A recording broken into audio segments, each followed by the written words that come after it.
একটা যে কোনো একটা ইফতার গ্রামের যত পুরুষ আছে তারা মিলে আয়োজন করবে। আর ওই দিন সব আন্টিরারে আমরা দাওয়াত দেব। মামি যারা আছে আপনারা একদিন বাসায় বসে থাকেন, আপনারা দোয়া দুরুজ করবেন, আত্মীয় স্বজনের লগে একটু কথাবার্তা বলবেন, এই বাড়ি ওই বাড়ি যাবেন, আর চাচারা হচ্ছেন ইফতার গুলা বানাবেন। ইফতার বানাইয়া ওনাদেরকে একটু খাওয়াবেন। পারবেন না? একদিন একদিন তো ব্যতিক্রম হইতেই পারে, পারে না? এটা সম্ভব কিনা? এটা সম্ভব না? সম্ভব তো ইনশাল্লাহ। তাহলে আমরা একটা কাজ করেন, যেহেতু আপনাদের গ্রামে শহীদ ভাই আছে, মাসুম ভাই আছে, আপনারা একটা প্রোগ্রাম করেন। একটা যে কোনো একটা ইফতার গ্রামের যত পুরুষ আছে তারা মিলে আয়োজন করবে। আর ওই দিন সব আন্টিরারে আমরা দাওয়াত দেব। এটা করা যায় না? এটা করা যায় কিনা?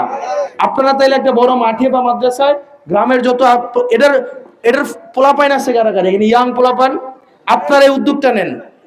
আপনারা একটু উদ্যোগটা নেন, বাড়ি বাড়ি চাল সংগ্রহ করে নিজের পকেট থেকে 100-500 টাকা দিয়ে আপনারা পুরুষরা ওই দিন সব কার্যক্রম করবে।